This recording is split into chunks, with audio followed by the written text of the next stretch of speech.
Hey everybody, I'm Katallina, and today we're here to talk about episode 9 of An Archdemon's Dilemma, How to Love Your Elf Bride. This episode came fully loaded, with some great comedic moments, some interesting ideas of what was going on with the church and Chastel, and a shocking ending. But let's start by talking about Barbados, because for me, I think that he genuinely stole the show.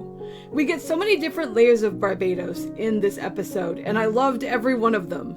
Whether we're talking about left Zagan with the tab, Barbados, or you want to fight him, Barbados, or you want me to fight him, Barbados, or that's your daughter, Barbados, do you really want to be teaching her that? Or my favorite, which was the you want me to die, when he thinks that Zagan wants him to go and fight Raphael, when what he actually wants is for Barbados to go and check on Chastel. Of course, one of the other things I super liked about Barbados in this whole sequence is the fact that when he goes and checks on Chastel, he gets this really wild look on his face, like, when he realizes that she's poisoned. And I think it really was an interesting thing to see him go through, because that and the thing with you really want to teach Valefor this kind of behavior. I think that these kinds of things really help to humanize his character. Also, when he was like holding the girl who fainted at the bar, that was really sweet. I'm certainly not sitting here and trying to say that Barbados is going to become a saint or anything, but I think it shows that despite the fact that we've seen some really sketchy aspects of his character, that, like most of the characters inside of this story, he's not one note, and he can have moments that are very sweet and memorable and endearing, and he does have the potential to be a character who is going to grow and change in a variety of ways. The other really funny thing that happened with regard to Barbados, of course, is the situation where Zagan and Nefie are finally alone. They finally have some quality time. They are talking, things are getting flirty, they're about to kiss, and hey! He just comes out of nowhere because he went to go and check on Chastel, and we find out, of course, that Chastel is poisoned. And he interrupts just as Zagan and Nefie are about to potentially have their first kiss, and the murder glare of Zagan for being interrupted on that, the "I'm gonna end you," was just freaking hilarious, man. It absolutely had me laughing so hard I thought I was gonna have tears pouring down my cheeks. It was great. Chastel was actually a great center of the episode as well. She provided some fantastic comedy. The entire sequence with her and Nefie in the bath was freaking hilarious. The fact that even I thought that everything that Nefie was talking about was with Zagan, and I'm thinking, wait, where'd this come from? This is definitely wild. I mean, like, to me it seemed like we were watching them like share potentially their first kiss, and now you're telling me this. And then of course it turns out that everything that was said was about four. And I love the fact that Chastel's face is the color of a tomato, and then Nefie's face is the color of a tomato.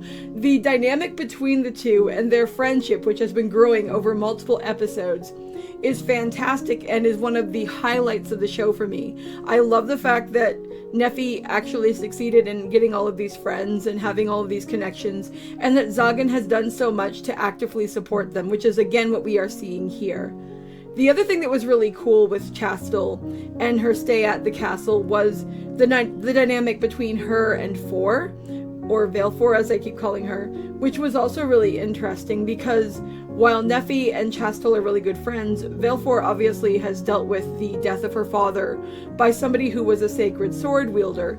So seeing that Chastel has a sword, Valefor is like, "What you doing here?" And she gets a tempted moment near the end, and that I think is why she flees, which is its own thing, and we'll be talking about that.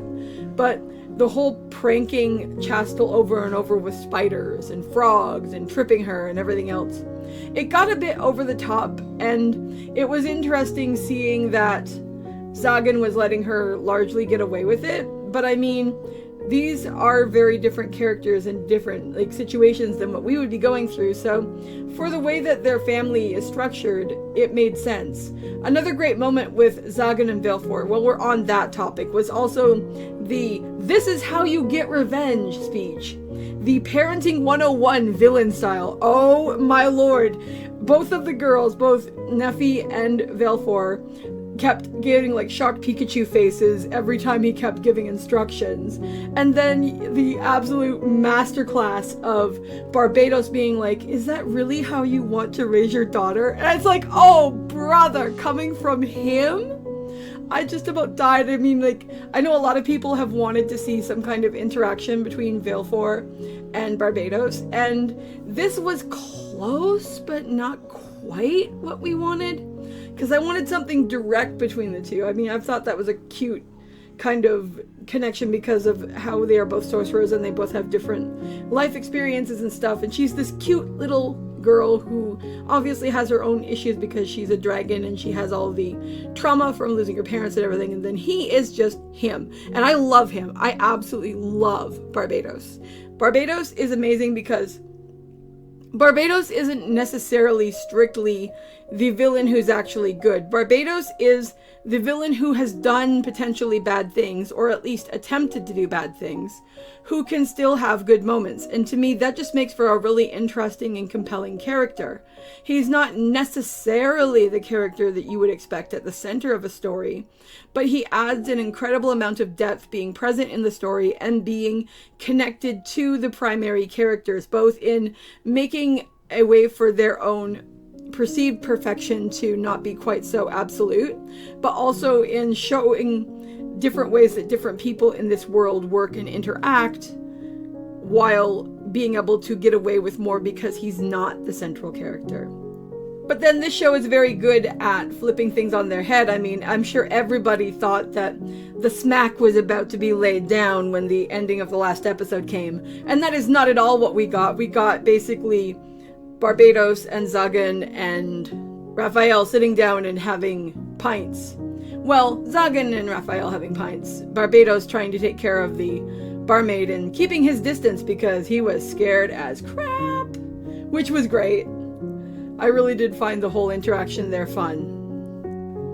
And speaking of the church, Raphael, what's going on, everything else, I wonder who it is that actually gave Chastel that poison. Is it the person we saw in the cloak?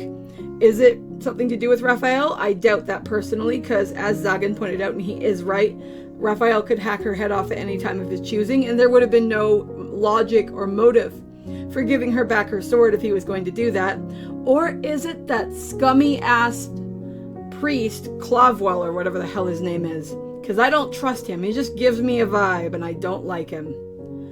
But the way that the story wrapped up was really clever, because we see the pressure of Valefor dealing with the fact that Chastel is living in the castle and that Chastel reminds her of her parents' death and all that sort of thing. And she's looking at Chastel while she sleeps, and then she goes and she ends up leaving. And in a way, this was kind of Zagan's fault, because Zagan is like, if you need to do something, you can go and do it and you can come back. And I think it's very important for Valefor to know she can come back, but encouraging a little girl to go and do something like that was like, yikes. And poor Nefie is just absolutely devastated out of her mind. I can't find her. And like, I wonder how Zagan will deal with that aspect of it, because I wonder if he didn't really like think that far ahead into what it would do to Nefie for that to occur. And also, I mean, like, if Valefor has gone to look for Raphael, oh man, that would not be a good matchup if there actually ends up being any kind of conflict. I'm still not convinced that he is everything that people say he is, because one of the running themes of this show is that things are not always what they appear, which is a theme I really like. So I'm assuming, or at least I'm hoping, that he will end up falling into that particular trope, because I think that'll work better. There is actually one thing I want to talk about with regard to the episode today, though, that is not something that I view in a favorable light, and that is the potential implication that we might be getting a love triangle, or at least a one-sided affection between Chastel and Zagan, and I do not want that. I do not have any desire to see this show turn into a harem. There are a lot of shows where you can have a male protagonist and you can have him have 400 girls and it doesn't matter. This is not one of those shows, though, and I really hope they pay very careful attention to this.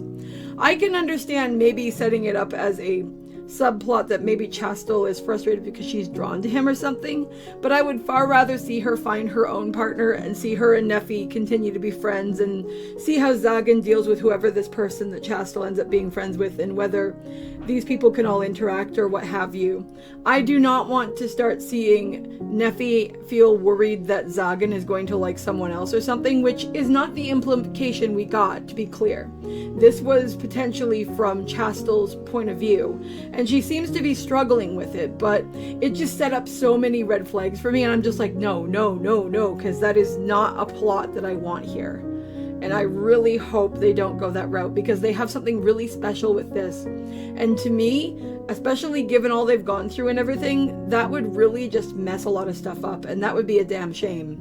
But overall, this episode was really good, and I super enjoyed it. There was, as I said, a lot of comedy. There was the interesting mystery of who the heck actually poisoned Chastel, which we still don't have a concrete answer for. And there is now the situation that we need to go and find For and make sure she is safe, because holy crap, dude, like, what were you thinking, Zagan? Talk about needing to read a parenting book.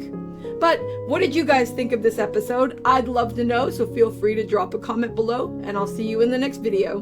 Bye!